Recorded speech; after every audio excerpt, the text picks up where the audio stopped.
আসসালামু আলাইকুম ওয়া রাহমাতুল্লাহি ওয়া বারাকাতুহু।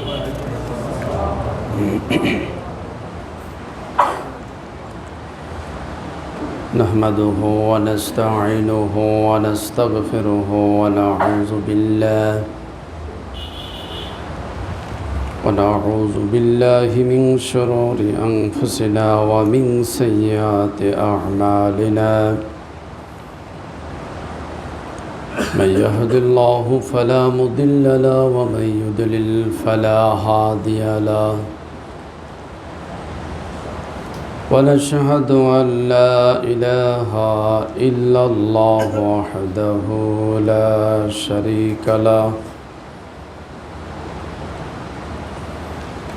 ونشهد أن سيدنا وحبيبنا ومولانا محمدا عبده ورسوله الذي أرسله بالحق بشيرا ونذيرا وداعيا إلى الله بإذنه وسراجا منيرا. فقد قال الله تعالى في كلامه المجيد وفرقانه الحميد. সকলেই পড়ুন আউযু বিল্লাহি মিনাশ শাইতানির রাজিম। বিসমিল্লাহির রাহমানির রাহিম।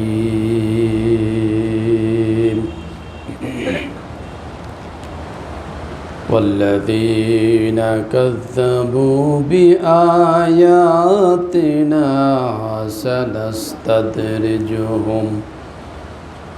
سنستدرجهم من حيث لا يعلمون.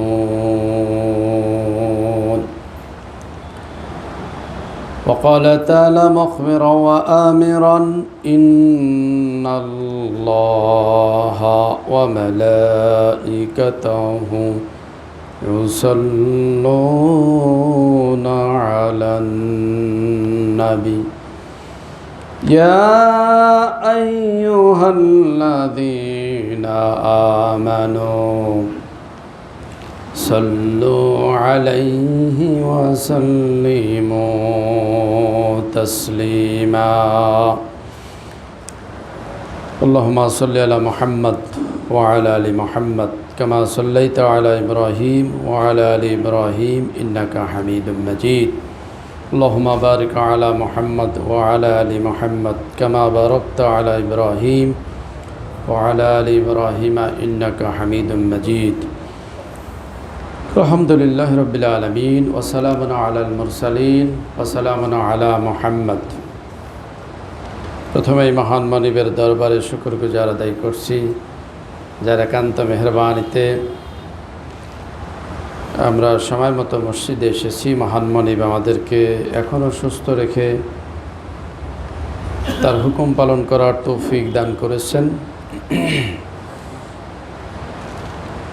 এই মেঘলা দিনে সময় মতো মসজিদে আসার তৌফিক দান করেছেন সেই মহান মনিবের দরবারে কৃতজ্ঞতা জ্ঞাপন করছি। সকলেই বলছি আলহামদুলিল্লাহ। লক্ষ কোটি দরুদ সালাম বর্ষিত হোক প্রিয় নবী, প্রিয় নেতা, সর্বকালের সর্বযুগের সর্বশ্রেষ্ঠ মহামানব বিশ্ব নবী মুহাম্মদুর রাসূলুল্লাহ সাল্লাল্লাহু আলাইহি সাল্লামের প্রতি। সকলেই বলছি সাল্লাল্লাহু আলাইহি ওয়াসাল্লাম ওয়া সালামুন আলা মুহাম্মদ। দোয়া মাগফিরাত কামনা করছি সেই সমস্ত মর্দেগানদের জন্য যারা ইতিমধ্যেই বিদায় নিয়ে গেছেন। বিশেষ করে এই যে নতুন যে বিপর্যয় বা গজব যেটি বলবো, আয়াস ইয়াস আচ্ছা, যারা ইন্তেকাল করেছেন, যারা ক্ষতিগ্রস্ত হয়েছেন তাদের জন্য দোয়া করছি যে আল্লাহ পাক তাদেরকে মাফ করে দিন আর যারা ক্ষতিগ্রস্ত হয়েছে আল্লাহ পাক ক্ষতি পুষিয়ে ওঠার তৌফিক দান করুন। আমরা সকলেই বলছি আমিন। সেই সাথে সাথে আল্লাহ পাক আমাদেরকেও সুস্থ রাখুন, ভালো রাখুন, নিরাপদে রাখুন। আমরা সকলেই বলছি আমিন। সম্মানিত উপস্থিতি, ভূমিকায় বেশি কথা না বলে সরাসরি আলোচনায় যাব। আমি আজকে কয়েকটি বিষয় নিয়ে আলোচনা করব ইনশাআল্লাহ। সূরা আরাফ থেকে একটি আয়াত তেলাওয়াত করেছি, 182তম আয়াত। এই আয়াতের অনুকূলেই কিছু কথা বলবো। আরেকটি বিষয়ে কথা বলবো, গত জুমাতে বলেছিলাম যে যারা কোরআনুল কারিমের ব্যাপারে বলে যে কোরআনুল কারিমের বিধানগুলো খুব নিষ্ঠুর, কোরআনুল কারিমের বিধান খুব শক্ত, হাদিসে কোনো নিষ্ঠুর বিধান নাই, কোরআনুল কারিমকে যারা অকেজো এবং অথর্ব বানাতে চায়, কোরআনুল কারিম একটি শাশ্বত বিধান, চিরন্তন বিধান, মানব কল্যাণে যত বিধান আছে আল্লাহ পাক সে বিধানগুলো কোরআনুল কারিমে দান করেছেন। অথচ যারা কোরআনুল কারিমের ব্যাপারে হস্তক্ষেপ করতে চায়, এখানে সকল বিধান নাই, এটি কি মানুষের সব সমস্যার সমাধান দিতে পারে? আর কোরআন মানুষকে জঙ্গিবাদ বানায়, সন্ত্রাসবাদ বানায় ইত্যাদি যারা কথাবার্তা বলে থাকে, সেই ব্যাপারে কিছু কথা গত জমাতে বলেছিলাম। আজকে আমরা বলবো যে কেন কোরআন মানতে হবে, কেন আমরা কোরআন মানব, আর কোরআনুল কারিমের মতো একটি বিধান কিয়ামত পর্যন্ত কেউ বানাতে পারবে না, কেউ রচনা করতে পারবে না। কেন এই কোরআনুল কারিমের মতো একটি সূরা কেন কেউ রচনা করতে পারবে না, সেই ব্যাপারে কিছু কথা বলবো ইনশাআল্লাহ।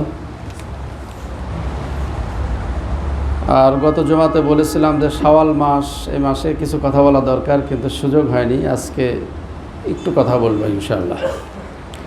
আসুন বিতাড়িত মরদুদ শয়তান থেকে আল্লাহ পাকের নিকট আশ্রয় কামনা করে নিচ্ছি। সকলেই পড়ে নিচ্ছি আউযু বিল্লাহি মিনাশ শাইতানির রাজীম। বিসমিল্লাহির রহমানির রহিম। বিতাড়িত মরদুদ শয়তান থেকে আল্লাহ পাকের নিকট আশ্রয় কামনা করছি। পরম করুণাময়, দয়ালু, অত্যন্ত মেহেরবান আল্লাহ পাকের নামে শুরু করছি। والذين كذبوا بآياتنا سنستدرجهم من حيث لا يعلمون। আল্লাহ পাক বলছেন যে নিশ্চয় যারা আমার আয়াতকে মিথ্যা প্রতিপন্ন করে, আমার আয়াতকে যারা মিথ্যা ভাবে, সানাস্তাদরিজুহুম মিন হাইসু লা ইয়ালামুন, আমি তাদেরকে ধীরে ধীরে পাকড়াও করব, তারা জানতেও পারবে না, বুঝতেও পারবে না। আল্লাহ পাক এখানে পরিষ্কার করে জানিয়ে দিলেন যে কোরআনুল কারিমকে, আল্লাহর আয়াতকে যারা মিথ্যা প্রতিপন্ন করবে, আল্লাহ পাক তাদেরকে ধীরে ধীরে পাকড়াও করবেন, ধ্বংসের দিকে তাদেরকে ধীরে ধীরে নিয়ে যাবেন, তারা বুঝতে পারবে না। আর আল্লাহ পাক সূরা আনামে কি বলছেন? ফালাম্মা নাসু মা যুক্কিরু বিহি ফাফাতাহনা আলাইহিম আবওয়াবা কুল্লি শাই। যখন তারা ভুলে গেল, মা যুক্কিরু বিহি, যা তাদেরকে উপদেশ দেওয়া হয়েছিল, এই উপদেশ যখন তারা ভুলে গেল, ফাফাতাহনা আলাইহিম আবওয়াবা কুল্লি শাই, তখন আমি তাদের প্রাচুর্যের সব দরজা উন্মুক্ত করে দিলাম, সব খুলে দিলাম। অর্থাৎ উন্নতির যত রাস্তা, সফলতার যত রাস্তা আল্লাহ পাক বলছেন যে আমি সব কী করে দিলাম? উন্মুক্ত করে দিলাম। হাত্তা ইজা ফারিহু বিমা উতু, তাদেরকে যা দেওয়া হয়েছিল তাতে তারা খুব আনন্দের ভিতরে নিমজ্জিত থাকলো। তারা আনন্দে খুশিতে তারা দিন কাটাতে থাকলো, আনন্দের ভিতরে তারা সময়গুলো অতিবাহিত করতে থাকলো। ফাখাজনাহুম বাগতাতান ফাইজাহুম মুবলিসুন, আল্লাহ পাক বলেন যে আমি ইত্যবসরে তাদেরকে পাকড়াও করলাম, আকস্মিকভাবে আমি তাদেরকে পাকড়াও করলাম। আল্লাহ পাক এ আয়াতে জানিয়ে দিচ্ছেন যে যখন মানুষ আল্লাহর সাথে কুফরি করে, নাফরমানি করে, আল্লাহ পাক তখন তাদেরকে আরও সুযোগ করে দেন। আল্লাহ পাক তাদের সুযোগ করে দেন, যার কারণে তিনি আরেকটা আয়াতে বলেছেন উমলি লাহুম ইন্না কায়দি মাতিন, আমি তাদেরকে আরও সুযোগ করে দিই, ঢিল দিয়ে দিই, ছাড় দিয়ে দিই। তখন তারা কি করতে থাকে? আরও পাপ কাজ বেশি করতে থাকে। আল্লাহ রসুল বলেছেন যে সাহাবীদেরকে বললেন যে দেখো, যখন কোনো মানুষ পাপের ভিতরে নিমজ্জিত হয়, কোনো মানুষ পাপের ভিতরে যখন সে ডুবে থাকে, তখন আল্লাহ পাক তার প্রাচুর্য, নিয়ামত, সুখ, ঐশ্বর্য আরও বাড়িয়ে দেন। তখন সে মনে করতে থাকে ভালোই তো আছি, আমি তো ঠিক পথে আছি, যার কারণে সে ওইভাবে চলতে থাকে। আর ইতিমধ্যে আল্লাহ পাক তাকে পাকড়াও করেন, তাকে বা সেই জাতিকে, সেই গোত্রকে আল্লাহ পাক তখন ধ্বংস করেন, পাকড়াও করেন। তো আল্লাহ পাক এইভাবে যুগে যুগে পরীক্ষা নিয়ে থাকেন। এইভাবে আল্লাহ পাক দুঃখ, বালা, মুসিবত, বেদনা দিয়ে তিনি পরীক্ষা করেন। কোরআন কারিমে আরেকটা আয়াতে বলা আছে, যখন কোনো জাতিকে তিনি ধ্বংস করতে চান, তখন সেই জাতির লোকদেরকে, অর্থাৎ প্রধানদেরকে আল্লাহ পাক আরও বেশি সুযোগ সুবিধা দেন, যাতে তারা বেশি পাপের ভিতরে আরও নিমজ্জিত হয়। তখন আল্লাহর আযাব তাদেরকে পাকড়াও করে, আল্লাহর আযাব তাদেরকে গ্রেফতার করে। তাহলে বোঝা যাচ্ছে যে আল্লাহ পাক এই যে গজব, যে সমস্ত গজবগুলো পাঠাচ্ছেন, যে গজবগুলো আসছে, এগুলোর কারণটা কি? কারণ হলো আল্লাহর আয়াত ছেড়ে দেওয়া, তার আয়াতকে অস্বীকার করা। তাহলে আমরা দেখতে পাচ্ছি যে প্রতি বছর ঘূর্ণিঝড়, সাইক্লোন আসছে, ঠিক না? সারা পৃথিবীতে গজব যেন একটার পর একটা আসতেই আছে। আপনি দেখতে থাকুন, যে কোনো দেশে, আমেরিকা সহ সারা পৃথিবীর এমন কোনো দেশ নাই যে সেখানে একটার পর একটা গজব আসছে না। আমাদের দেশ কি বাদ আছে? আমাদের দেশেও আসছে। আমরা তো ইতিমধ্যেই করোনাতে আমরা আক্রান্ত। গত বছরও একটা সাইক্লোন এসছে, আবার এবছরও আসলো। যদিও ক্ষতি কম হয়েছে, তা উপকূলে যারা বসবাস করে তারা অনেক ক্ষতিগ্রস্ত হয়েছে। তাদের ঘর বাড়ি সব ডুবে গেছে, তারা অনেক সম্পদ তাদের নষ্ট হয়েছে, তারা ক্ষতিগ্রস্ত হয়েছে। অনেকের দেখা যাচ্ছে যে ঘের আছে, সেগুলো ভেসে গেছে, ফসলগুলো লবণাক্ত পানি এসে ফসল নষ্ট হয়ে যাচ্ছে, অনেক ক্ষতিগ্রস্ত হয়েছে। তো এই যে একটার পর একটা গজব আসছে, কারণটা কি? আল্লাহ পাক বলছেন যে আমি তাদেরকে ধীরে ধীরে পাকড়াও করব, একটার পর একটা গজব দিয়ে তাদেরকে আমি অ্যাটাক করব।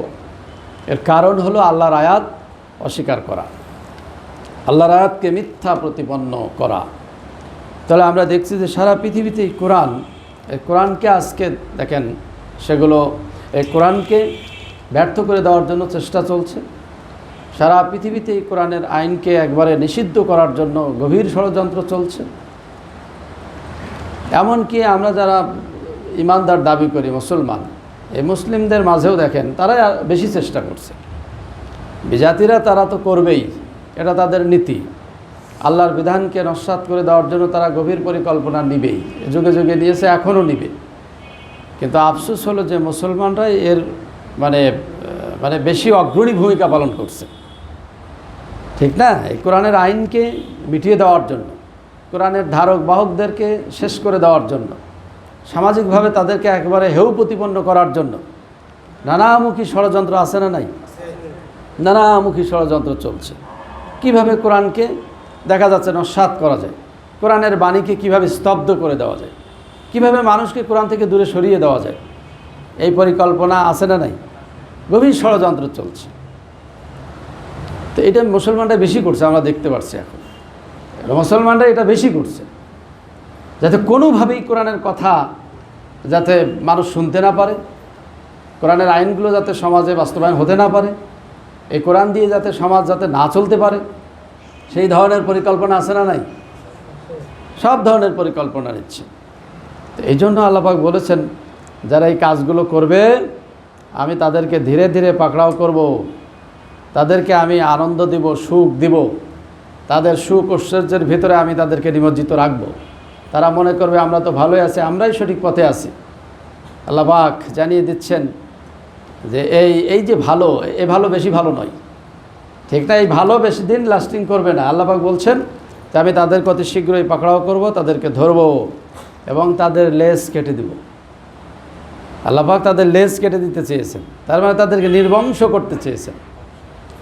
এই জন্য আমরা যদি অতীত ইতিহাস থেকে শিক্ষা নেই যে আমাদের পূর্বে যারা ছিল আল্লাহ পাক তাদেরকে নির্বংশ করেছেন, তাদের অস্তিত্ব আজকে আছে? নাই। এজন্য কোরআনুল কারিমের সাথে যারা বিরোধিতা করবে আল্লাহ পাক তাদেরকে ধীরে ধীরে ধ্বংস করবেন, ধীরে ধীরে তাদেরকে ধ্বংসের ভিতরে নিয়ে যাবেন। এখানে আল্লাহ পাক বলছেন ফাজারনি আমায়ু কাজু বিহাজ আল হাদিস। আল্লাহ পাক বলছেন যে আমাকে ছেড়ে দাও, ফাজারনি আমাকে ছেড়ে দাও, মায়ু কাজু বিহাজ আল হাদিস, এই হাদিসকে। তাহলে কোরআন কারিমকে হাদিস বলা হয়েছে, কোরআন কারিমকে কী বলা হয়েছে? হাদিস। এবার বলা হয়েছে অমাই ইউকাজু বিহাজ আল হাদিস, এই হাদিসকে যারা মিথ্যা প্রতিপন্ন করবে সানাস্তাদরিজুহুম মিন হাইসু লা ইয়ালামুন, আমি তাদেরকে অবশ্যই পাকড়াও করব, আমি অবশ্যই তাদেরকে অ্যাটাক করব। তারা বুঝতে পারবে না, তারা উপলব্ধি করতে পারবে না, আমি তাদেরকে আস্তে আস্তে ধ্বংসের দিকে নিয়ে যাব। এই জন্য আমরা ধীরে ধীরে কিন্তু ধ্বংসের দিকে এগিয়ে যাচ্ছি, ঠিক না? ধ্বংসের দিকে এগিয়ে যাচ্ছি। এত আযাব গজব সারা পৃথিবীতে, আমরা সতর্ক হচ্ছি না। চতুর্দিকে আযাব গজব, আমাদের চোখ এখনও খুলছে না, আমাদের দৃষ্টি এখনও অন্ধ। এইভাবে যদি চলতে থাকে অবশ্যই আমরা একসময় ধ্বংস হয়ে যাব, আল্লাহর ওয়াদা অনুযায়ী আমরা ধ্বংস হয়ে যাব। তাহলে কোরআনুল কারিমের দিকে আমাদেরকে ফিরে আসতে হবে। এখন আমি বলবো যে কেন আমরা কোরআনুল কারিম মানব, কি কারণে আমাদেরকে কোরআনুল কারিম মানতে হবে, কেন আমরা বাধ্য কোরআনুল কারিম মানতে। আর এই কোরআনুল কারিমের মতো আর একটা কিতাব বানানোও সম্ভব নয়, এই কোরআনকে ব্যর্থ করাও সম্ভব নয়।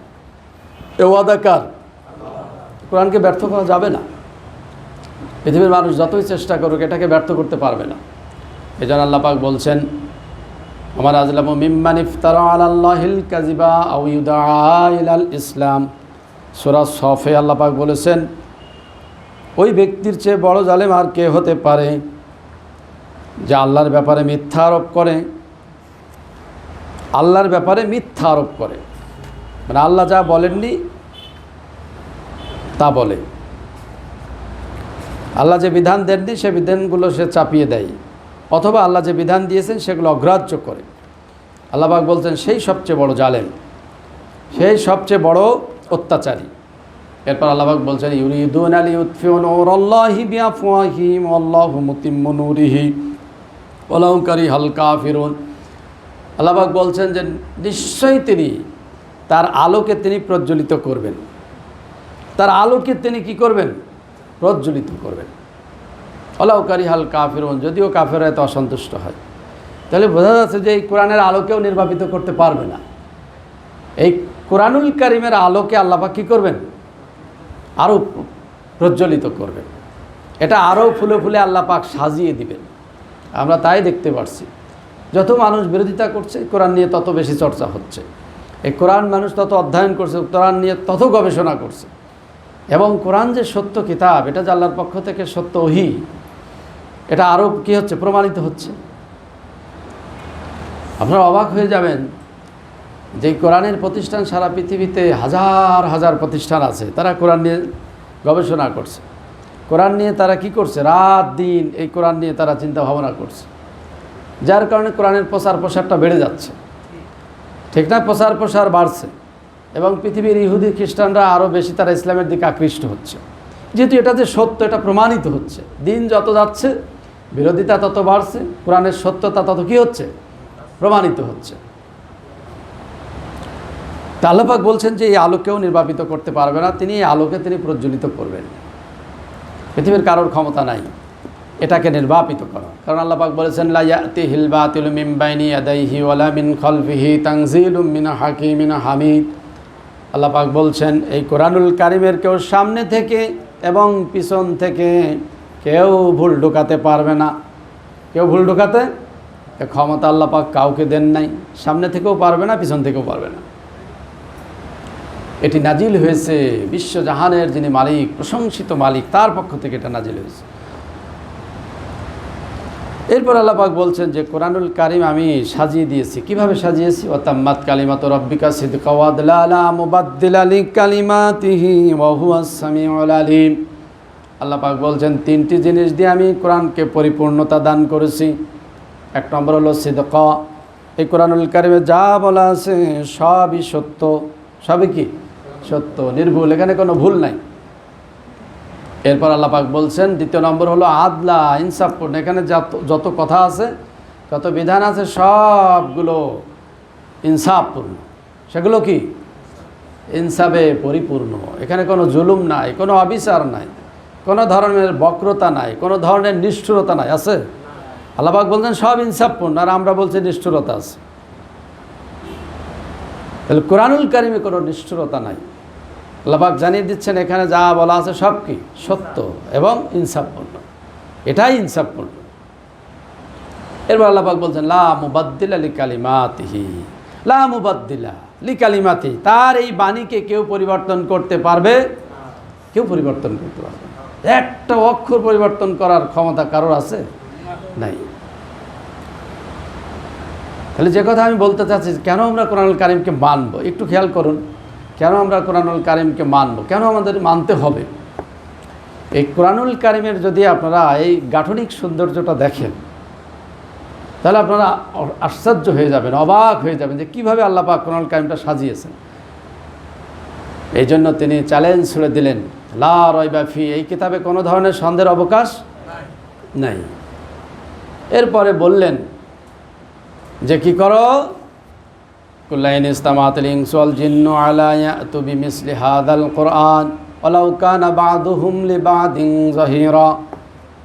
ও দুনিয়ার মানুষ শুনে রাখো, ও দুনিয়ার মানুষেরা জেনে রাখো, সারা পৃথিবীর সমস্ত মানুষ আর জিন যদি কোরআনুল কারিমের মতো একটা কিতাব লেখার চেষ্টা করে আর একে অপরকে যদি সহযোগিতা করে, কোরআনুল কারিমের মতো একটা কিতাব লিখতে পারবে না।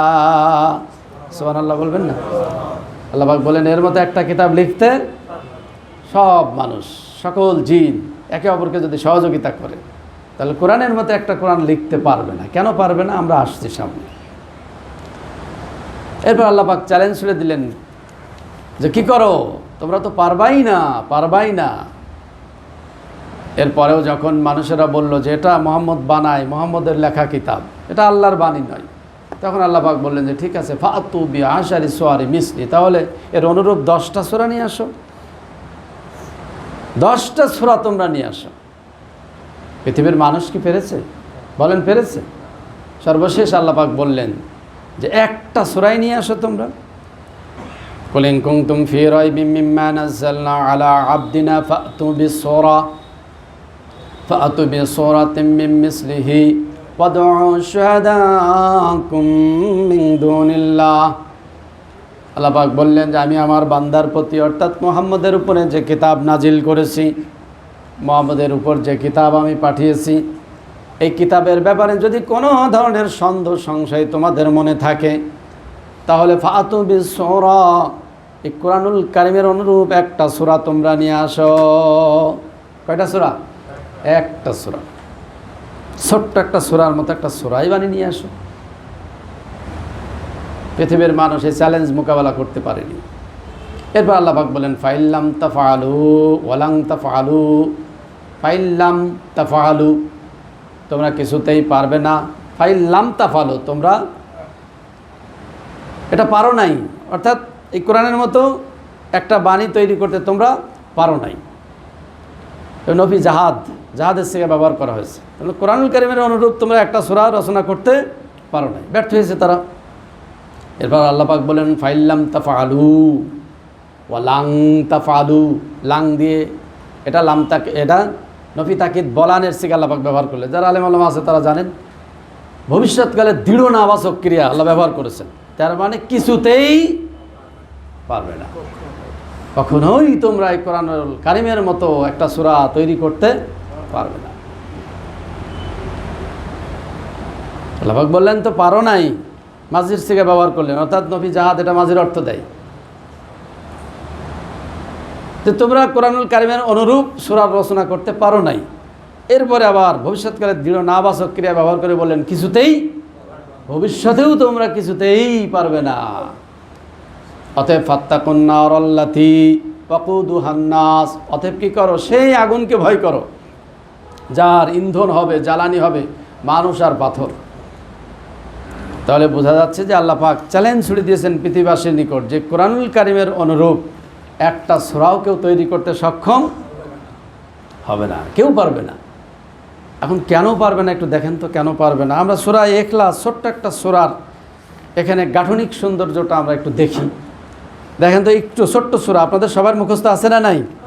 আরে আসুন একটু আমরা পড়ে নিই, কারণ এটা পড়লে তো অনেক কল্যাণ, অনেক সব না, অনেক কল্যাণ। আমরা জানি তো যে 3 বার পড়লে কি 1 খতম কোরআনুল কারীম খতম করার সওয়াব হবে। এজন্য আমরা পড়ি, মানুষ মারা গেলেও পড়ি, বা যে কোনো দোয়া করার আগে আমরা এই সূরাটা পড়ি না, পড়ি। আসুন আমরা একটু পড়ে নিই, সকলেই পড়ছি। বিসমিল্লাহির রহমানির রহিম। কুল হুয়াল্লাহু আহাদ আল্লাহুস সামাদ লাম ইয়ালিদ ওয়া লাম ইউলাদ ওয়া লাম ইয়াকুল লাহু কুফুয়ান আহাদ।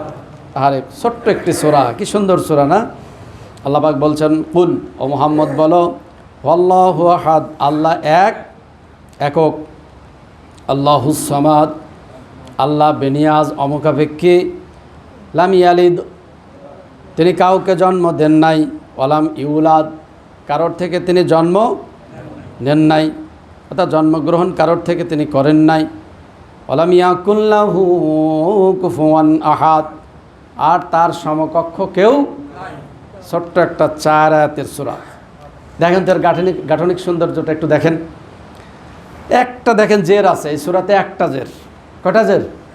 এই ইয়ালিদের শেষে একটা জের আছে।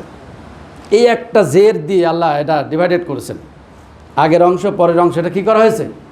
আলাদা 2টা অংশ করা হয়েছে। একটা জের দিয়ে আপনারা মিলাই নেবেন, কোরআনুল কারীম ভাষায় যেয়ে মিলাই নেবেন আলোচনা শোনার পর, যে একটা জের দিয়ে দেখেন এই জেরের আগের একটা অংশ, পরের একটা অংশ।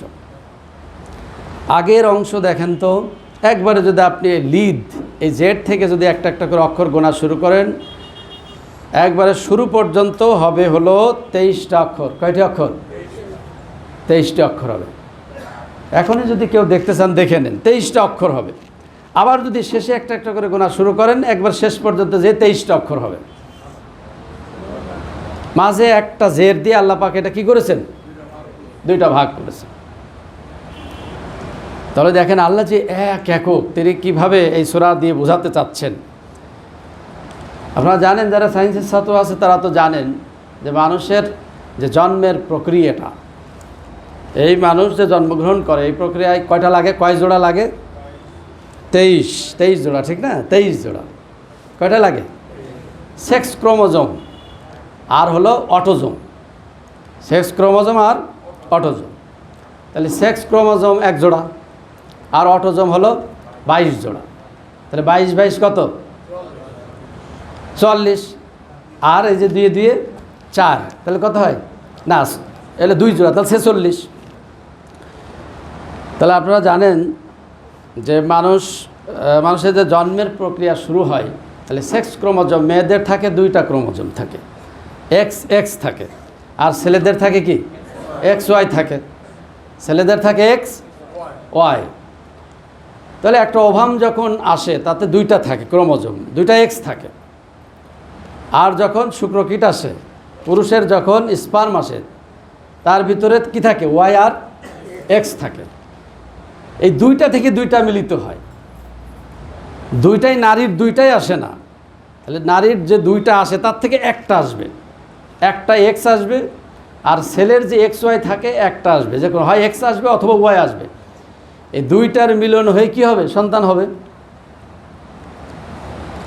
যদি এক্সের সাথে এক্স আসে তাহলে মেয়ে, আর এক্সের সাথে ওয়াই আসলে কি হবে? ছেলে হবে। তাহলে দেখেন আল্লাহ পাক এখানে জানিয়ে দিচ্ছেন, গোটা মানব সভ্যতাকে জানিয়ে দিচ্ছেন যে মানুষের যে সৃষ্টির প্রক্রিয়া, এই সৃষ্টির প্রক্রিয়া হতে 23 জোড়া লাগবে। কয়টা? 23 জোড়া।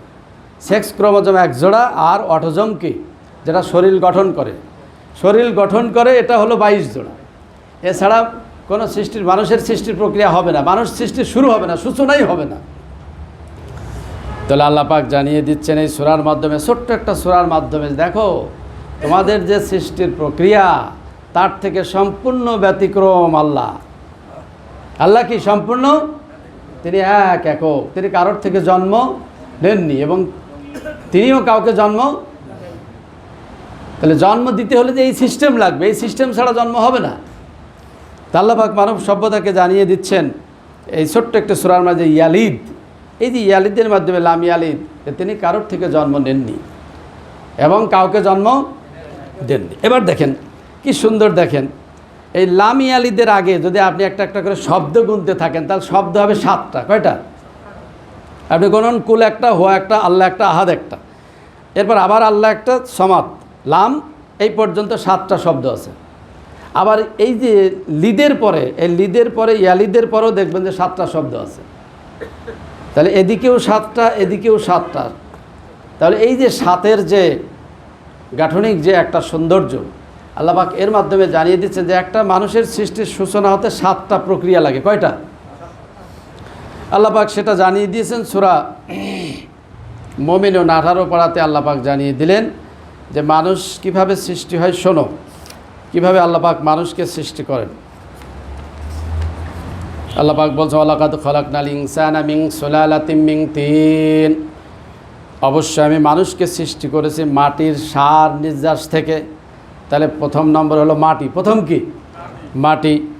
সুম্মা জাআলনাহু নুতফাতান ফি করারিম মাকিন, এরপর আল্লাহ পাক বললেন যে আমি সেটা কি করে নুতফা বানাই, একটা সুরক্ষিত জায়গায় নাপাক পানি হিসেবে রেখে দেই। তাহলে দ্বিতীয় নম্বর হলো নুতফা। দ্বিতীয় কি? নুতফা। তৃতীয় নম্বর হলো সুম্মা খলাকনান নুতফাতা আলাকাতান, এরপরে আমি ওই নুতফাকে, নাপাক পানিকে আমি আলাকায় পরিণত করি, অর্থাৎ জমাট রক্ত হিসেবে, যেটা আমরা জানি। জমাট রক্ত না, এটা হলো ইউটেরাসের ভিতরে একটু ঝুলন্ত অবস্থায় থাকে, ছোট্ট তারের মাধ্যমে কিছুটা জোকের মতো দেখা যায়, এটাকে বলা হয়েছে আলাকাতান। তাহলে কয়টি হলো? 1 নম্বর হলো তোরাব, 2 নম্বর হলো নুতফা, 3 নম্বর হলো কি? আলাকা। 4 নম্বর আল্লাহ পাক বলছেন ফাখলাকনাল আলাকাতা মুদগা, এরপরে আমি আলাকাকে মুদগা বানাই। মুদগা মানে গোশতের টুকরা। 4 ফাখলাকনাল মুদগাতা ইজামা। 5 নম্বরের পর আল্লাহ পাক বললেন আমি কি করি? এই মুদগাকে ইজাম বানাই, হাড্ডি। কি করি? হাড্ডিতে পরিণত করি। 5 ফাকাসাউনাল ইজামা লাহমা, এরপর আল্লাহ পাক বললেন আমি হাড্ডিকে গোশত দ্বারা সুন্দর করে ছেয়ে দিই। কয়টা স্তর হলো? 6টা। এরপরে বললেন সুমাংশানাহু খালকান আখার, এরপরে আমি তাকে পূর্ণাঙ্গ মানুষ হিসেবে দাঁড় করাই। কয়টা স্তর? 7টা স্তর। সূরা ইখলাস আল্লাহ পাক জানিয়ে দিলেন, ও দুনিয়ার মানুষ শোনো, শোনো, জেনে নাও আমি একক আল্লাহ। তোমাদের সৃষ্টির প্রক্রিয়া, তোমাদের সৃষ্টির গাঠনিক যে সিস্টেম, তার থেকে আমার, অর্থাৎ তোমাদের রব সম্পূর্ণ ব্যতিক্রম। তিনি একক, তিনি সম্পূর্ণ কি? ব্যতিক্রম। তাহলে এই যে প্রথমে 7টা এবং পরে 7, এই যে মানুষের সৃষ্টির যে 7টা স্তর, এই 7টা শব্দ দিয়ে আল্লাহ পাক সেদিকে ইঙ্গিত করে বুঝিয়ে দিলেন। আচ্ছা বলুন তো, পৃথিবীর কোনো মানুষ এইভাবে চিন্তা করতে পারবে? এবং মানুষের মেধায়, মানুষের মাথায় কি এই ধরনের কোনো, এই যে মানে গঠন যে প্রক্রিয়া, আল্লাহর যে এই যে ছোট্ট একটা সূরার যে গাঠনিক যে একটা সৌন্দর্য, এই সৌন্দর্য রক্ষা করে একটা সুন্দর অর্থপূর্ণ একটা সূরা আবিষ্কার কেউ করতে পারবে? কারোর মাথায় খেলবে না, কারোর মাথায় আসবে না বিষয়গুলো। যদিও আমরা আগেই বলেছি যে এই কোরআনুল কারিমটা কোনো বিজ্ঞানের বই নয়, তবে আমরা সায়েন্টিফিক তথ্য দিয়ে কোরআনটাকে যাচাই বাছাই করে নিতে পারি কি না বলুন? যাচাই করে নিতে পারি, কারণ আল্লাহ তো অবৈজ্ঞানিক কোনো কাজ করেন না। তিনি করতে পারেন, সে রাইটস বা সেই পাওয়ার আল্লাহর আছে না নাই? পারেন তিনি, কিন্তু তিনি কোনো অবৈজ্ঞানিক কাজ করেন না। তিনি যা করেন সব কি সিস্টেমে করেন, সায়েন্টিফিক ওয়েতে আল্লাহ পাক সব কিছু করেন। এইভাবে কোরআনুল কারিমের প্রত্যেকটা সূরার যে একটা গাঠনিক সৌন্দর্য, গাঠনিক যে একটা প্রক্রিয়া আল্লাহ পাক যে রেখেছেন। এর আগে সম্ভবত 19 ছন্দের জাল বলেছিলাম, সম্ভব হলে আগামী দিনে সূরা ফাতিহার যে 19 ছন্দের জাল আল্লাহ যে এই যে সৌন্দর্য, অর্থাৎ এর যে ছন্দের বিন্যাস আল্লাহ যে কোরআনুল কারিমে দিয়ে রেখেছেন, এটা নিয়ে আমরা একটু আলোচনা করার চেষ্টা করবো ইনশাআল্লাহ। তো আমি যে কথা বলতে চাচ্ছি যে আমরা কেন কোরআনুল কারিম মানব। কোরআনুল কারিম এই কারণেই মানব যে এটা মানুষের তৈরি করা কোনো কিতাব নয়, এটা আল্লাহ নাজিল করেছেন আল্লাহর জ্ঞানে। এই জন্য আল্লাহ পাক বলছেন আমি আমার জ্ঞানে এটি ব্যাখ্যা করেছি, ফাসসালনাহু তাফসীলা, আমি আমার জ্ঞানে ব্যাখ্যা করেছি। ওয়ালা ইয়াতুনাকা বিমাসালিন ইল্লা জিনাকা বিল হক ওয়া আহসানা তাফসীরা। আল্লাহ পাক বলছেন ও নবী, তারা তোমার নিকট এমন কোনো সমস্যা নিয়ে আসে না যার সঠিক সমাধান আমি আল্লাহ পাক দেইনি। সুবহানাল্লাহ, সব সমস্যার সমাধান দিয়েছে কোরআনুল কারিম, ঠিক কিনা বলেন? এখন যদি জৈদমধ্যে একজন বলে যে এটা নিষ্ঠুর, কোরআনুল কারিমের বিধানটা হলো খুব নিষ্ঠুর বিধান, এটা দিয়ে সব সমস্যার সমাধান হয় না, আমাদেরকে অন্যদিকে যেতে হবে, এর চেয়ে কপাল পোড়া জ্ঞান পাপী অন্ধ আর হতে। প্রিয় বন্ধুগণ, এই জন্য আপনার সারা জীবন চলে যাবে এই কোরআনুল কারিম নিয়ে যদি গবেষণা লাগে, কিছুই করতে পারবে না, কিছুই শেষ করতে পারবেন না। পারবেন? পৃথিবীর মানুষ হতবাক হয়ে যাচ্ছে, অবাক হয়ে যাচ্ছে। এর যে গাঠনিক যেটা প্রক্রিয়া, যে সৌন্দর্য, এই ছন্দের জাল, এটা দেখে মানুষ অবাক হয়ে যাচ্ছে, হতবাক হয়ে যাচ্ছে। সূরা ইখলাসের যে সুন্দর চমৎকার একটা আল্লাহ পাক যে সিস্টেম দিয়েছেন, জন্মের যে একটা প্রক্রিয়া, একটা সিস্টেম, কিভাবে মানুষের জন্মের প্রক্রিয়া শুরু হয়, কিভাবে মানুষ আস্তে আস্তে ধীরে ধীরে বড় হয়, সেই সৌন্দর্যটা আল্লাহ পাক এই সূরার ভিতরে তুলে ধরেছেন। এই জন্য আল্লাহ পাক বলছেন যে আমি কোরআন নাজিল করেছি এবং আমি নিজেই ব্যাখ্যা করেছি। ব্যাখ্যা করেছেন কে? আল্লাহ নিজেই ব্যাখ্যা করেছেন। এই জন্য আল্লাহ পাক বলছেন ইত্তাবিউ মা উহিয়া ইলাইকা মির রাব্বিক, ও নবী তোমার নিকট যা ওহী করা হয়েছে, আমি কোরআন যা ওহির মাধ্যমে তোমার কাছে পাঠিয়েছি, তুমি কি করো? এই কোরআনেরই অনুসরণ করো, এই কোরআনেরই কি করো? অনুসরণ করো। সম্মানিত উপস্থিতি, তো এইভাবে যদি আমরা কোরআনের সৌন্দর্য যদি বর্ণনা করতে থাকি, বছরের পর বছর শেষ হয়ে যাবে, আমরা কিছুই শেষ করতে পারবো না। এই জন্য পৃথিবীর মানুষ যারা কোরআন নিয়ে একটু গবেষণা করতে করতে তাদের জীবন শেষ হয়েছে, কিন্তু কোরআনের একটা সূরা, দুইটা সূরা, এক পারাও তারা শেষ করতে পারেনি। এভাবে কিয়ামত এসে যাবে, মানুষ এর কোনো কুল কিনারা করতে পারবে। এই জন্য আসুন আমরা কোরআনুল কারিমের দিকেই ফিরে আসি। যদি আমরা ফিরে আসতে পারি, তাহলে আল্লাহ পাক বলেছেন যে আমি কি করব? আমি তোমাদের পৃথিবীতে শান্তি, স্বস্তি, নিরাপত্তা, মুক্তি দেওয়ার দায়িত্ব আমার। আল্লাহ পাক ওয়াদা করেছেন, লা ফাতাহনা আলাইহিম বারাকাতিম মিনাস সামাই ওয়াল আরদ। আল্লাহ পাক বলেছেন আকাশ জমিনের সব বরকত বলি না, এই যে বরকতের সব দরজা আল্লাহ পাক খুলে দিবেন, উন্মুক্ত করে দিবেন। আর যদি না মানো, আমার কোনো যায় আসে না, কিন্তু আমি রব, আমার আইন যদি তোমরা না মানো, তাহলে কি হবে? আমার আইন অনুযায়ী সানাস্তাদরিজুহুম মিন হাইসু লা ইয়ালামুন, ধীরে ধীরে তোমাদেরকে ধ্বংসের দিকে নিয়ে যাব, তোমরা ধ্বংসের দিকে ধাবিত হবে কিন্তু বুঝতে পারবে না। আমরা সেদিকেই আস্তে আস্তে যাচ্ছি। পৃথিবীর মানুষ কোরআন ছেড়েছে, কোরআন বর্জন করেছে, যার কারণে আজকে পৃথিবীর এই দৈন্যদশায় করুণ হাল, ধরে বলুন ঠিক কিনা? সারা পৃথিবীতে একটা আতঙ্ক বিরাজ করছে। 14 মাস পার হয়ে গেল, সমাধান আসছে না, সমাধান নাই। কিন্তু মানুষ আল্লাহর দিকে ফিরে আসছে না। কুরআনুল কারীমের দিকে ফিরে না আসার কারণে এটা নির্মূল হচ্ছে না, ঠিক কিনা বলুন? যদি আসতাম, ইউনুস গোত্রের মতো যদি আমরা ফিরে আসতাম, তো অবশ্যই আল্লাহ পাক আযাব তুলে নিতেন, গজব তিনি তুলে নিতেন, আমাদের ভিতরে আবারও শান্তি স্বস্তি আগের পরিবেশ আল্লাহ ফিরিয়ে দিতেন। তাহলে বোঝা যাচ্ছে যে আমাদেরকে দেখেন, যদি বাঁচতে চাই, আমরা পৃথিবীতে বাঁচতে চাইলেও আমাদেরকে কোরআনই মানতে হবে। আর আযাব থেকে বাঁচতে হলে তো, পরকালের আযাব থেকে বাঁচতে হলে এর ব্যতিক্রম নাই। তাহলে কোরআন ছাড়া অন্য কিছু মানা যাবে? বলেন যাবে? যাবে না। এখন দেখেন যে কুরআনুল কারীমের সাথে যারা শিরক করে, কুরআনুল কারীমের সাথে যারা শিরক করে তাদের ব্যাপারে আল্লাহ পাক কী বলছে দেখুন। এই কোরআন যারা মানবে না, এই কোরআন ছাড়া অন্য বিধান যারা মানবে, আল্লাহ পাক তাদের ব্যাপারে কি বলেছেন? যে তারা মুশরিক। তারা কি? মুশরিক হয়ে যাবে। আপনি শুনে অবাক হবেন, এই আয়াতটা আমরা এতকাল অন্যভাবে ব্যাখ্যা করেছি, কিন্তু দেখুন আল্লাহ পাক এখানে কি বলছেন। সূরা নিসার 48 নম্বর আয়াতে আল্লাহ পাক কি বলছে দেখুন।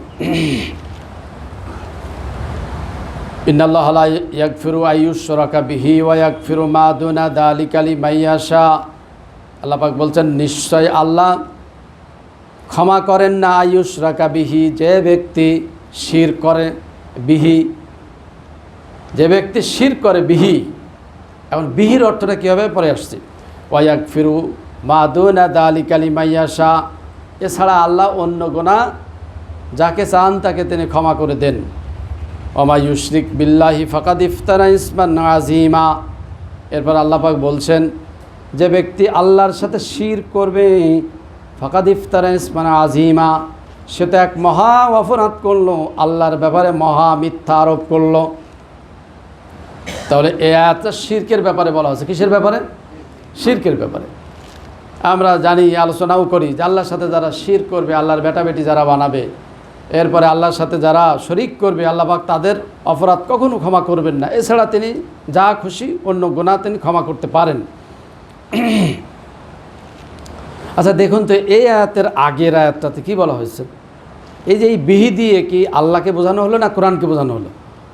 এই বিহি, যে বিহি অর্থাৎ আল্লাহর সাথে, আমরা ব্যাখ্যা করেছি আল্লাহর সাথে যে ব্যক্তি শিরক করবে, আল্লাহর সাথে যে ব্যক্তি শিরক করবে আল্লাহ পাক তাকে ক্ষমা করবেন না। এখন বিহি দিয়ে কি বোঝানো হয়েছে? এই বিহির মার্জে কি আমরা একটু লক্ষ্য করি। আল্লাহ পাক আগের আয়াতে কি বলছেন? ইয়া আইয়ুহাল্লাযীনা উতুল কিতাবা, আল্লাহ পাক বলছেন, হে আহলে কিতাবগণ, আমিনু বিমা নাযালনা মুসাদ্দিকাল লিমা মাআকুম, তোমরা ঈমান আনো, বিশ্বাস করো, মেনে নাও, বিমা নাযালনা, যা আমি নাজিল করেছি, যা আমি নাজিল করেছি। কি সেটা? কোরআনুল কারীম। আল্লাহ নাজিল করেছেন কি? কোরআন নাজিল করেছেন। মুসাদ্দিকাল লিমা মাআকুম মিন ক্বাবল, আল্লাহ পাক বলছেন মুসাদ্দিকান মানে সত্যায়নকারী, লিমা মাআকুম, যা তোমাদের নিকট আছে, যে কিতাব তোমাদের কাছে আছে এই কিতাবের সত্যায়নকারী। অর্থাৎ ইনজিল, তৌরাত, জাবুর, যে সমস্ত কিতাব তাদের কাছে আছে, আল্লাহ পাক বললেন সেই কিতাবের সত্যায়নকারী কোরআনুল কারীম। কোরআন সত্যায়ন করছে যে ওই কিতাবগুলো আল্লাহর কিতাব, ওই কিতাবগুলো কি? আল্লাহর বাণী। এই সত্যায়নকারী কিতাব কি? কোরআনুল কারীম। যার কারণে আমরা বিশ্বাস করি যে তৌরাত আল্লাহর কিতাব, ইনজিলও আল্লাহর কিতাব, জবুরও আল্লাহর কিতাব, অন্যান্য যে সমস্ত কিতাব আল্লাহ নাজিল করেছেন সবগুলো আল্লাহর পক্ষ থেকে পাঠানো কি? বাণী। কোরআনুল কারীম যদি সত্যায়ন না করতে তাহলে আমাদের বিশ্বাস করা কঠিন হতো। বর্তমান বাইবেল, ইনজিল যেগুলো আছে এ দেখে আর বিশ্বাস করার কোনো উপায় থাকতো না, ঠিক কিনা বলুন? তাহলে বোঝা যাচ্ছে যে আল্লাহ পাক কোরআনুল কারীমের মাধ্যমে জানিয়ে দিলেন যে পূর্বে যে সমস্ত কিতাব তিনি নাজিল করেছেন ওই কিতাবগুলো আল্লাহর পক্ষ থেকে এসেছে, আল্লাহ পাক ওই কিতাবগুলো কি করেছেন? নাজিল করেছেন। এরপরে আল্লাহ পাক বলছে দেখুন যে কি করো, ও আহলে কিতাবেরা, সেই দিন আসার আগেই তোমরা এই কোরআনকে মেনে নাও। আন্নাতমিশা উজুহান, যখন তোমাদের চেহারা বিকৃতি করে, নুরদ্দাহা আলা আদবারিহা, যে তোমাদের চেহারা বিকৃতি করে তোমাদের পিছনের দিকে ঘুরিয়ে দেওয়া হবে। সেই দিন আসার আগেই তোমরা কোরআনকে কি করো? মেনে নাও, কোরআনুল কারীমের প্রতি ঈমান আনো, বিশ্বাস করো।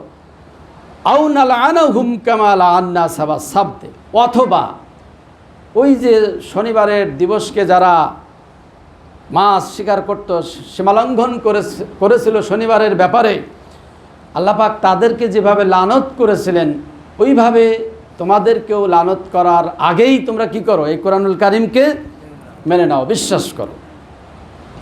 তাহলে এই আয়াতের মাধ্যমে আল্লাহ পাক জানিয়ে দিচ্ছেন যে কোরআনুল কারিমকেই মেনে নাও, এই কোরআনুল কারিমকেই তোমরা একমাত্র জীবন বিধান হিসেবে গ্রহণ করো।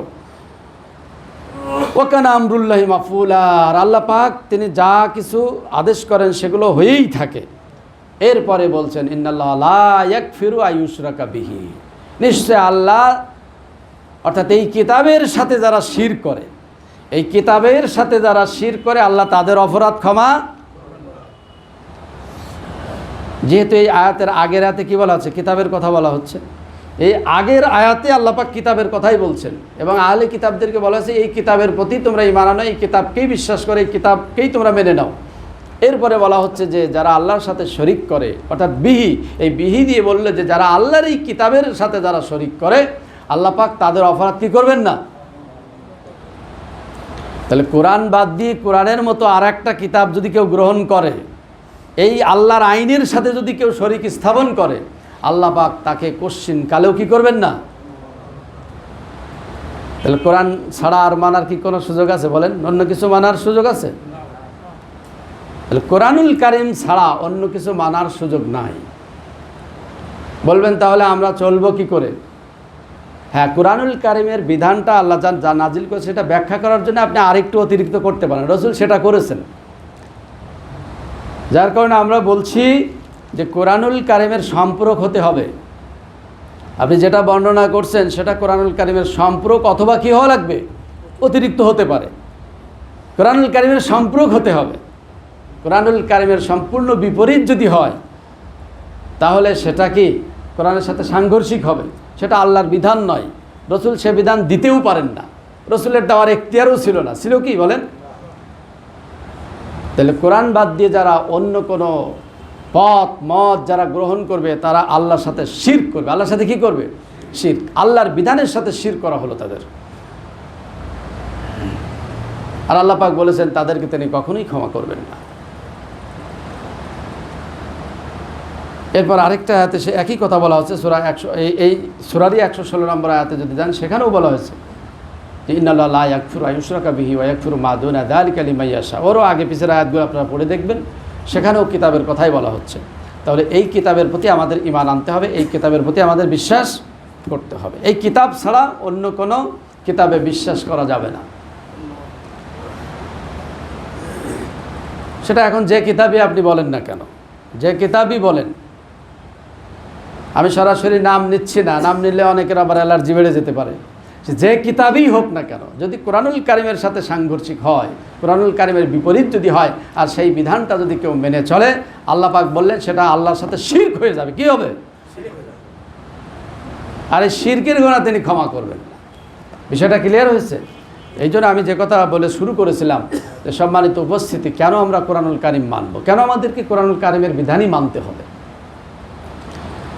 কোরআনুল কারিম ছাড়া অন্য কোনো বিধান মানার কোনো সুযোগই নাই, আল্লাহ পাক সেই সুযোগ দেন নাই। এই জন্য তিনি রসুলকে বারবার বলেছেন, ও ইয়া রাসূল, হে রসুল, ইত্তাবি' মা উহিয়া ইলাইকা মির রাব্বিক, তোমার রবের পক্ষ থেকে যা ওহী করা হয়েছে তুমি কি করো, তারই অনুসরণ করো। এরপর আল্লাহ পাক বললেন, আল্লাহ পাক জানিয়ে দিলেন যে হুকুমের ব্যাপারে, আদেশের ব্যাপারে আল্লাহ পাক তিনি কাউকে ক্ষমতা দেন নাই, কাউকে ক্ষমতা দেন নাই। সূরা কাহাফের আপনি যদি শেষে যান, সূরা কাহাফে আল্লাহ পাক পরিষ্কার করে জানিয়ে দিচ্ছেন যে ইবাদতের ব্যাপারে কাউকে হুকুম দেওয়ার অধিকার তিনি দেন নাই। ইবাদতের ব্যাপারে হুকুম দেওয়ার অধিকার কার? আল্লাহর। আল্লাহ ছাড়া কেউ ইবাদতের ব্যাপারে হুকুম দিতে পারবে না।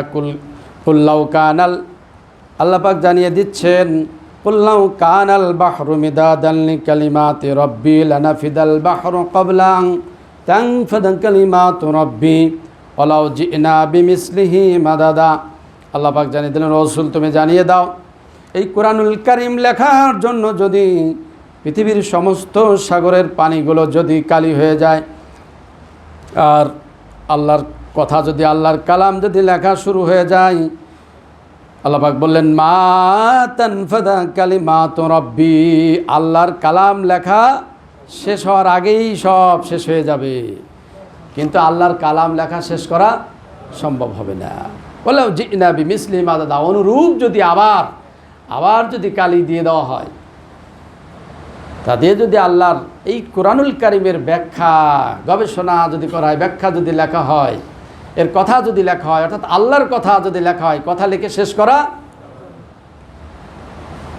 এরপর আল্লাহ পাক কি বলছেন, ও নবী তুমি জানিয়ে দাও, কুল ইন্নামা আনা বাশারুম মিসলুকুম, ও নবী তুমি জানিয়ে দাও নিশ্চয় আমি তোমাদের মতো আকৃতিগত দিক দিয়ে একজন মানুষ, ইউহা ইলাইয়া, কিন্তু আমার নিকট আল্লাহর পক্ষ থেকে ওহী করা হয়, আমার নিকট আল্লাহর পক্ষ থেকে কি করা হয়, ওহী করা হয়। আন্নামা ইলাহুকুম ইলাহু ওয়াহিদ, নিশ্চয় তোমাদের ইলাহ এক একক, তোমাদের রব কি এক এবং একক। ফামান কানা ইয়ারজু লিকা রাব্বিহি, অতঃপর যে তার রবের সাথে সাক্ষাৎ করতে চায়, রবের সাথে যে সাক্ষাৎ করতে চায়, অর্থাৎ আল্লাহর সাথে মোলাকাত হবে, এই ব্যাপারে যে আশা পোষণ করে, ফালিয়া আমালাং সালিহা, সে যেন ভালো কাজ করে। সে কি কাজ করে? আল্লাহর সাথে সাক্ষাতের ব্যাপারে যে আশা পোষণ করে, সে যেন ভালো কাজ করে, সে যেন কল্যাণকর কাজ করে, সমস্ত অকল্যাণকর কাজ যাতে ছেড়ে দেয়। ওয়ালা ইউশরিক বিইবাদাতি রাব্বিহি আহাদা, এরপর আল্লাহ পাক জানিয়ে দিলেন ওয়ালা ইউশরিক, সে যেন শরিক না করে, বিইবাদাতিহি, তার ইবাদতের দিকে, ইবাদতের ব্যাপারে, আহাদা, অন্য কাউকে। আল্লাহ পাক বললেন ইবাদতের ব্যাপারে যাতে অন্য কাউকে শরিক না করে। তাহলে ইবাদতের ব্যাপারে আল্লাহর সাথে কাউকে শরিক স্থাপন করা, অর্থাৎ ইবাদত তিনি যেভাবে বলেছেন, যা বলেছেন সেভাবেই করতে হবে, তার বাইরে করার কোনো সুযোগ আছে?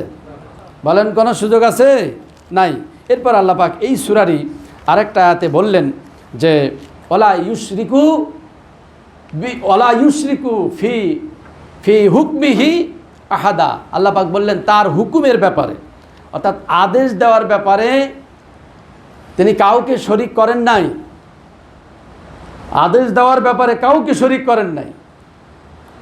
তাহলে আদেশ দানের মালিক কে? আদেশ দানের ব্যাপারে, হুকুম দানের ব্যাপারে তিনি কাউকে শরিক করেন নাই, অর্থাৎ কাউকে তিনি অনুমতি দেন নাই। তাহলে রসুলকে অনুমতি দিয়েছিলেন? এই আয়াতের সাথে সাংঘর্ষিক হবে না যদি বলি যে রসুলও তিনি বিধান দিতে পারেন, রসুলও বিধান দেওয়ার মালিক? তাহলে এই আয়াতের সাথে কি হবে? শরিক হয়ে যাবে না? আল্লাহ পাক বললেন যে তিনি বিধান দেওয়ার ব্যাপারে, হুকুম দেওয়ার ব্যাপারে তিনি আর কাউকে তিনি শরিক করেন নাই, এই এখতিয়ার পারমিশন কাউকে দেন নাই। তাহলে রসুল যা বলেছেন, কার কথা বলেছেন? রসুল যা বলেছেন আল্লাহর কথাই বলেছেন, আল্লাহ যা বলতে বলেছেন রসুল তাই বলেছেন, ঠিক কিনা বলুন? এখন যদি রসুলের সুন্নাত বলেন তাহলে ভুল হবে কিনা? যদি বলেন রসুলের সুন্নাহ কার বলেন? তাহলে রসুল যা বলেছেন আল্লাহর কথা বলেছেন, তাহলে সুন্নাহটা হবে কার হবে? আল্লাহর সুন্নাহই হবে। রসুল ছিলেন বাস্তবায়নকারী, আল্লাহ যা বিধান দিয়েছেন, হুকুম দিয়েছেন, সেগুলো বাস্তবায়ন করেছেন, এবং যেভাবে আল্লাহ বলেছেন সেভাবেই বাস্তবায়ন করেছেন, তিনি নিজের ইচ্ছা মাফিক বাস্তবায়ন করেননি, ঠিক কিনা বলুন? তাহলে আল্লাহ পাক জানিয়ে দিচ্ছেন কোরআন কারিমে পরিষ্কার করে যে হুকুম দানের ব্যাপারে একচ্ছত্র মালিককে, আলা লাহুল খলক ওয়াল আম, সৃষ্টি যার, আইনও তার, ইনিল হুকমু ইল্লা, কথা বলছেন না তো? ইনিল হুকমু ইল্লা লিল্লাহ, হুকুম দানের একমাত্র মালিককে। এখানে হুকুম মানে বিধান, তাহলে বিধান দেওয়ার একচ্ছত্র মালিককে। আপনি যদি আর একজনকে বানিয়ে ফেলেন হুকুম দানের মালিক, সেটা রসুল হোক আর পীর সাহেব আর যেই হোক, কিন্তু হুকুম দানের মালিক বানিয়ে ফেলেন তাহলে শিরক হয়ে যাবে। কি হবে? তাহলে আল্লাহ পাক পরিষ্কার করে জানিয়ে দিচ্ছেন কোরআন কারিমের অসংখ্য আয়াতের মাধ্যমে, নিবেন কত আয়াত, অসংখ্য আয়াতের মাধ্যমে জানিয়ে দিচ্ছেন যে হুকুম দানের একমাত্র মালিক তিনি, তার হুকুম ছাড়া অন্য কোনো হুকুম মানা যাবে? এখন কোরআনুল কারিমের সাথে যদি একটা বিধান, কোনো একটা, সেটা ফিকহের বিধান হোক, হাদিসের বিধান হোক, যদি কোরআনুল কারিমের সাথে সাংঘর্ষিক হয়, তাহলে আপনি কি সেটাই মানবেন? না কোরআনুল কারিমেরটা মানতে হবে? নিঃসন্দেহে সেটা কোনো বিধান নাই, সেটা বানানো হয়েছে, ওটা বানানো বিধান, ওটা কি? বানানো বিধান। তাহলে আমরা কোরআন মানতে আদিষ্ট। আল্লাহ পাক পরিষ্কার করে জানিয়ে দিচ্ছেন যে কোরআন মানতে তোমরা বাধ্য। এই কোরআনুল কারীমের বিধান ছাড়া অন্য কোনো বিধান মানা যাবে না। আর কেন মানব সে কারণটা বললাম, যে এটা একমাত্র আল্লাহর পক্ষ থেকে এসেছে, আল্লাহর পক্ষ থেকে নির্দেশনা। চরম সত্য, মহাসত্য হলো কোরআনুল কারীম, এছাড়া আর মহাসত্য নাই। এজন্য আমাদেরকে কোরআনুল কারীমের কাছেই সারেন্ডার করতে হবে। প্রিয় বন্ধুগণ, আজকেই যে যত আযাব গজব যা কিছু হচ্ছে, আসলে আমরা আল্লাহর এই বিধান ছেড়ে দেওয়ার কারণে, হুকুম ছেড়ে দেওয়ার কারণে, সিস্টেম, আল্লাহর যে সিস্টেম, এগুলো ভায়োলেট করার কারণে এত সমস্যা। আল্লাহ যে প্রত্যেকটা ক্ষেত্রেই বিধান দিয়েছেন, সামাজিক বিধান, পারিবারিক বিধান, ব্যক্তিগত বিধান, রাজনৈতিক বিধান, রাষ্ট্র বিধান, মানবিক বিধান, আন্তর্জাতিক বিধান, আল্লাহ সব বিধান দিয়েছেন কিভাবে চলতে হবে, কোন প্রক্রিয়ায় চলতে হবে। সেগুলো আজকে মানব সম্প্রদায় কি করেছে? সেগুলো সব লঙ্ঘন করেছে। সকল ক্ষেত্রে আমরা লঙ্ঘন করেছি, ঠিক কিনা বলুন? এই যে এতগুলো বোমা মারল ইসরায়েল, এতগুলো বোমা মারল, পৃথিবীর আবহাওয়া নষ্ট হয়নি? আমরা যে জলবায়ু নিয়ে প্রতি বছর মিটিং চলছে, আমাদের প্রধানমন্ত্রী যাচ্ছেন, সারা পৃথিবীতে মিটিং হচ্ছে জলবায়ু নিয়ে, পৃথিবীর জলবায়ু, আবহাওয়া সব হিট হয়ে যাচ্ছে, পৃথিবীর পরিবেশ সব নষ্ট হয়ে যাচ্ছে। আর একদিকে বোম মারছে আর আমেরিকা বিক্রি করছে অস্ত্র, ঠিক কিনা বলুন? তাহলে পৃথিবীর আবহাওয়া নষ্ট করছে কারা? প্রতি বছর এই যে সাইক্লোন আসছে, সাগরে সাইক্লোন শুরু হচ্ছে, সেটা লোকালয়ের দিকে ধেয়ে চলে আসছে। তাহলে এগুলো হচ্ছে কারণ আমাদের কারণেই হচ্ছে। এই যে আমরা প্রাকৃতিক পরিবেশ নষ্ট করেছি, আমরা একদিকে গাছ কাটছি আর একদিকে বোম মারছি, পৃথিবীর আবহাওয়া সব উত্তপ্ত হয়ে গেছে, হিট বেড়ে গেছে। আপনারা জানেন কয়েকদিনে এত গরম পড়লো, রাজশাহীতে প্রায় 38, 39, 40 ডিগ্রি সেলসিয়াস, দাঁড়ানো যাচ্ছে না, এত হিট। তাহলে এই যে হিট বেড়ে যাচ্ছে, পৃথিবীর পরিবেশ নষ্ট হচ্ছে। আমরা এর আগেও বলেছি যে সিএফসি গ্যাস বেড়ে যাচ্ছে, ওজোন স্তরে ফাটল দেখা দিচ্ছে, পৃথিবীতে সূর্যের অতি বেগুনি রশ্মি চলে আসছে, এই পৃথিবীর পরিবেশ ভারসাম্য টোটালি নষ্ট হয়ে যাচ্ছে। তাহলে আযাব গজব কেন আসছে বুঝতে পারছেন আপনারা? তাহলে এইগুলো একমাত্র কারণ হলো যে আমরা এটা ছেড়ে দিয়েছি। আল্লাহ যা আমাদেরকে করতে বলেছেন তা না করে আমরা সেই রাস্তা বন্ধ করার চেষ্টা করছি, ঠিক না? বন্ধ করার চেষ্টা করছি। হ্যাঁ, আমার বক্তব্য, কেউ যদি কোরআন কারীমের অপব্যাখ্যা করে তাহলে অবশ্যই সে শাস্তিযোগ্য। কেউ যদি অপব্যাখ্যা করে তাহলে সে শাস্তিযোগ্য। সে যদি মানুষকে গুমরা করে থাকে অবশ্যই শাস্তিযোগ্য, ঠিক কিনা বলুন? কিন্তু কোরআনুল কারীমের মেসেজগুলো সঠিকভাবে যদি কেউ প্রচার করে তাহলে মানুষের কল্যাণ হবে না অকল্যাণ হবে? বলেন, কল্যাণ হবে না অকল্যাণ? মানুষ যে ব্যভিচার থেকে বাঁচবে, দুর্নীতি থেকে বাঁচবে, জুলুম থেকে বাঁচবে, মানুষ যে মানুষের প্রতি জুলুম করছে, অবিচার করছে, অবিচার থেকে যে মানুষ বাঁচবে, তাহলে কোরআনুল কারীমই পারে মানুষকে জালেম, অর্থাৎ জালেম থেকে মুক্ত বানাতে, আবেদ বানাতে পারে, মানুষের মাইন্ড চেঞ্জ করতে পারে এই কোরআনুল কারীম, ঠিক কিনা বলুন? হ্যাঁ, এখন কেউ যদি সে উদ্দেশ্য প্রণোদিত হয়ে, মানে বিশেষ একটা উদ্দেশ্য নিয়ে যদি কোরআনুল কারীমের অপব্যাখ্যা করে, কোনো জাতিকে যদি মিসগাইড করে, জাতিকে যদি বিভ্রান্ত করে, তাহলে তাকে অবশ্যই ধরতে হবে এবং সে শাস্তি পাওয়ার যোগ্য। তাকে শাস্তি না দিলেই কি হবে? অপরাধ হবে। কিন্তু কোনো নিরপরাধ মানুষকে যদি শাস্তি দেওয়া হয়, কোনো নিরপরাধ মানুষকে যদি বিপদের দিকে ঠেলে দেওয়া হয়, তাহলে এর চেয়ে বড় জুলুম, এর চেয়ে বড় অত্যাচার আর হতে পারে না। এই জন্য বিষয়গুলো খেয়াল রাখতে হবে। সম্মানিত বন্ধুগণ, যাতে কোনোভাবেই আমাদের সমাজে যাতে জুলুম ছড়িয়ে না পড়ে, জুলুম যাতে ছড়িয়ে না পড়ে সেদিকে আমাদের খেয়াল করতে হবে। আল্লাহ পাক আমাদের সকলকে তৌফিক দান করুন। যে কথাগুলো আমি বলছিলাম যে কোরআনুল কারীমের দিকে আমাদের ফিরে আসতে হবে। আজকে আমার যে কথা ছিল, কেন আমরা কোরআনুল কারীম মানবো, আপনারা বিষয়টা বুঝতে পেরেছেন। এর যে গাঠনিক প্রক্রিয়া, এর সৌন্দর্য, আল্লাহ পাক যেভাবে তিনি কোরআনুল কারীম তিনি বর্ণনা করেছেন, যেটা পৃথিবীর মানুষের দিমাগে আসবে না, তাহলে বোঝা গেল যেটা নিঃসন্দেহে আল্লাহর বাণী, আল্লাহরই কিতাব। আর না মানলে কি হবে, কি অকল্যাণ, সেগুলো আমরা শুনলাম, বুঝলাম। এজন্য আমাদের দায়িত্ব হলো যে পৃথিবীর যত মন্ত্রতন্ত্র আছে সেগুলো ছেড়ে দেওয়া এবং এই কোরআনুল কারীমের দিকে আসা। আজকে কোরআন বাদ দিয়ে অন্য মন্ত্রতন্ত্র মানতে গেছি বলে আমাদের ভিতরে যত অশান্তি, যত ফেতনার, যত মতভেদ আর দলাদলি, ঠিক কিনা বলুন?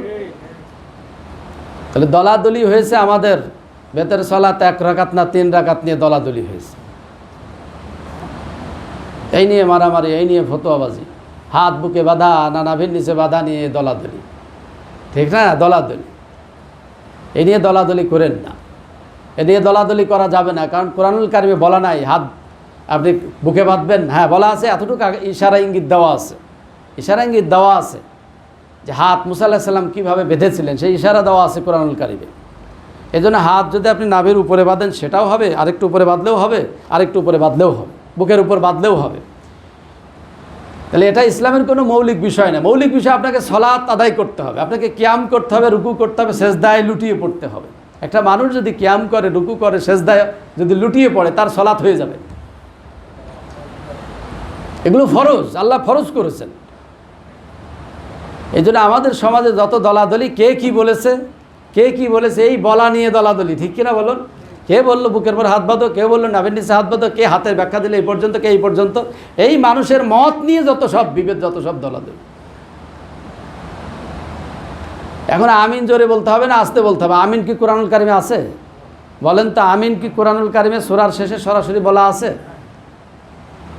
তাহলে আপনি আমিন আস্তে বলবেন না জোরে বলবেন, এ নিয়ে মারামারি করছেন কেন? আল্লাহ তো এখানে বলেন নাই, কোরআনুল কারিমে আয়াতের শেষে তো সেট করে দেয় নাই আয়াতটা। তাহলে এটা একটা দুয়া, কেউ যদি আস্তে বলে সেটাও হবে, কেউ যদি জোরে বলে সেটাও হবে। এই নিয়ে যত সব ফিতনা, দলাদলি আর মারামারি।